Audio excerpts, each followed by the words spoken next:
tussen mensen. We are also experiencing friction between other people and us. En wij ervaren ook zelf frictie tussen andere mensen en onszelf. So if you really observe, all around the world, there is a lot of conflict happening. Dus als je echt observeert, dan zie je dat er een heleboel conflict plaatsvindt in de hele wereld.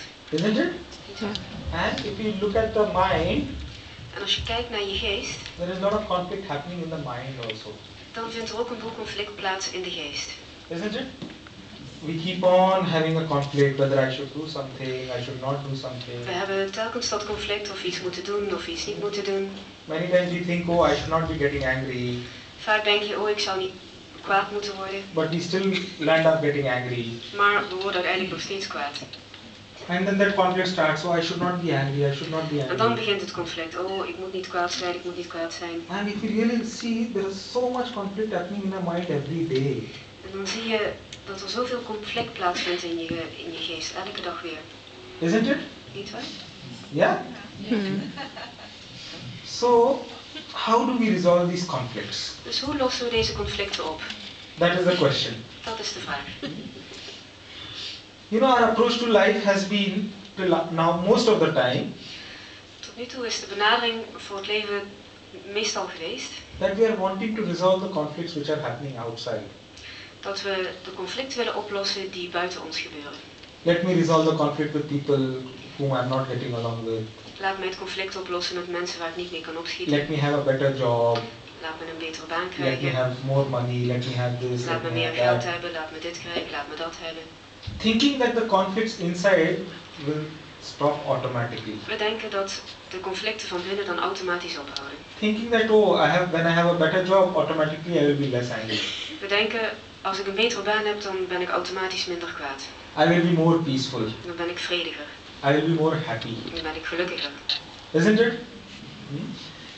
But, you know, though this situation, though this happening gives us peace in the short term, maar hoewel deze gebeurtenis ons op korte termijn vrede geeft, in the long term we actually see we are back to the square one. op de lange termijn gaan we weer terug naar af. We will be happy for 1 week, 2 weeks, few We zijn months. misschien gelukkig voor 1 week, een paar weken, een paar maanden. But again that same thinking starts. Maar uiteindelijk begint opnieuw diezelfde manier van denken. Isn't it? Better job, more money, more things, more Een things. betere baan, meer geld, meer dingen. Isn't it?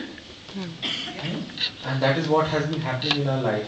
En dat is wat er in ons leven gebeurd is. We think we become happy, but that happiness does not last for long. We denken dat we gelukkig worden, maar dat geluk dat blijft niet lang. Isn't it? So, I would say this approach has not been so successful. Dus ik zou zeggen dat deze benadering niet zo heel erg succesvol is geweest. So what is the other way around? Dus wat is de andere manier? The other way around is learning to handle the conflicts which are happening in the mind. De andere manier is te leren hoe we met conflicten in onze geest om moeten gaan. First I become calm. First I become peaceful. Eerst moet ik kalm worden, moet ik weer vredig worden. And with that calmness and peace, let me solve the conflicts which are outside. En met die vrede en kalmte kan ik de conflicten die buiten mij plaatsvinden oplossen. See, when I become calm, when I become peaceful, Als ik kalm en vredig word, you know, one thing is for sure, whether outside conflicts are resolved or not, I still remain to be calm and peaceful. dan is er één ding zeker, of de conflicten buitenom opgelost worden of niet, ik blijf kalm en vredig. Isn't it? And that way I can be more happy, more peaceful. En op die manier kan ik gelukkiger zijn. And my happiness and peace becomes independent of the situations happening outside. En mijn vrede en mijn geluk wordt onafhankelijk van de situaties om me heen. Isn't it? And learning to do that is the path of spirituality. En dat te leren is het pad van spiritualiteit. And that is exactly what the art of living is doing. En dat is precies wat Art of Living doet. Learning to handle the conflicts which are happening inside. Te leren hoe je met conflicten binnenin om moet gaan. Learning to bring down the anger. Leren hoe je de kwaadheid naar beneden kan brengen. Learning to, you know, calm down the mind. Leren hoe je je geest kunt kalmeren. See, you know, right since childhood, people have told us not to be angry. Sinds onze jeugd heeft iedereen ons verteld dat we niet kwaad moesten worden. People have told us be more loving and caring with people around you. Mensen hebben ons verteld, je moet liefdevoller zijn en zorgzamer zijn voor de mensen om je heen. People have told us be more smiling and more happy. Mensen hebben je verteld, je moet meer glimlachen en je moet gelukkiger zijn. Though people have told us, we really have never understood how it can be done. Maar hoewel mensen ons dat verteld hebben, hebben we nooit begrepen hoe dat gedaan kan worden. And if any techniques have been given to us, they don't seem to work when they are required the most. En als er al technieken aan gegeven zijn, dan lijken ze niet te werken op het moment dat ze het hardste zouden moeten werken. Isn't it? How can I be peaceful? How can I overcome my anger? Hoe kan ik vredig zijn? Hoe kan ik over mijn kwaadheid heen komen? I want to be loving, but I still have this hatred coming up in my mind. Ik wil wel I still liefdevol have this zijn, jealousy coming up maar in ik my heb steeds mind. deze haat die in mijn geest opkomt, deze jaloezie die in mijn geest opkomt. Isn't it? And that is finding out the how. That is what we can discuss a little bit today. En uitvinden hoe dat gaat, dat is wat we vandaag kunnen discussiëren, kunnen bespreken. Isn't it? It will help. We talk about this today. Daar kunnen we het vandaag over hebben. Yeah? Not everyone is saying yes. Iedereen zegt ja. Or at least I'm not hearing the yes. Ik hoor het in ieder geval niet.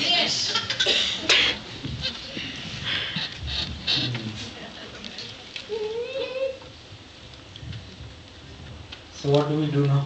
Dus wat gaan we nu doen?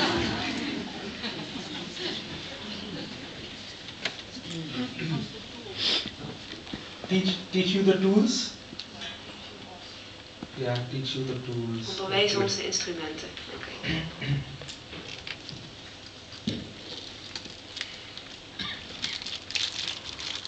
You know, I can teach you the tools, Ik kan je de instrumenten wel leren, but you know, if I just give you the tools like this, you will not understand how applicable they become. maar als ik je ze zomaar geef, dan zul je niet begrijpen hoe toepasbaar ze zijn. You will start judging, oh, it is not practical or practical. Oordelen gaan verder, oh, het is praktisch of het is niet praktisch. So what we will do is, we will do some case studies. Dus wat we zullen doen, we gaan case studies doen. Okay, you present a situation and let us see how we can handle the situation. Jij geeft ons een situatie en wij gaan kijken hoe we met de situatie om kunnen gaan. Isn't it? It becomes a little more practical. Dan wordt het een beetje praktischer. Yes or no? Ja. So you ask questions now from now on. Vanaf nu mag je vragen stellen.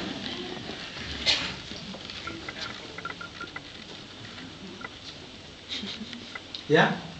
What do you do when you're angry with people and you don't want to be angry with them? Wat kun je doen als je boos bent op mensen en je wilt niet boos op hen zijn?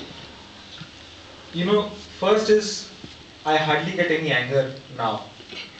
Ten eerste word ik nauwelijks boos tegenwoordig. But when I used to get angry earlier on, I can tell you what I used to do. Maar toen ik nog boos werd vroeger, zal ik je vertellen wat ik toen deed. You know, when anger happens to us, Als boosheid opkomt in ons, when we start thinking that things are not perfect. dan denken we dat dingen niet perfect zijn. We are wanting some perfection, We and that willen, wanting of perfection is creating that anger. we willen perfectie en die wil om perfectie te hebben, dat creëert de boosheid. Isn't it? Just see whenever you have got angry, Kijk eens terug naar de situaties dat je boos was. you are wanting some perfection. Je wilt perfectie. You want the situation to be perfect, Je wilt een situatie die perfect is. or you want people to be perfect. Je wilt dat mensen perfect zijn. Everything should be in its own place, proper, the way you think it should be.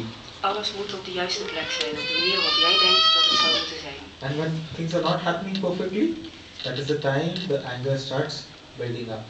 En als dingen niet perfect zijn, dat is het moment waarop de boosheid zich Yes. opstapelt.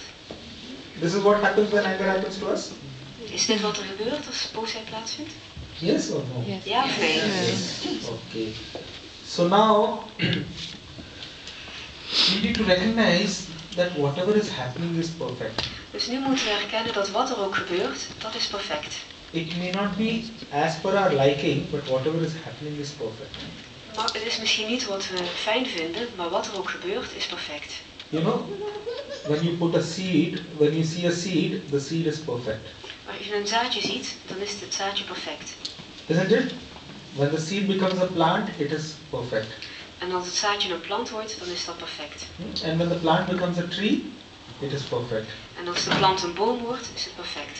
A tree with fruits on it is perfect, and a tree without fruits on it is also perfect. Een boom die vruchten draagt is perfect en een boom zonder vruchten is ook perfect. And a dead tree is also perfect. En een dode boom is ook perfect. Isn't it? So, life is moving from one level of perfection to another. Het leven beweegt zich van één niveau van perfectie naar een ander niveau. So what happened yesterday was perfect. Dus wat gisteren gebeurde was perfect. What is happening now is perfect. En wat nu gebeurt is perfect. And what will happen tomorrow is perfect. En wat morgen zal gebeuren is perfect. Isn't it? Sometimes trees give fruits, sometimes they don't give fruits.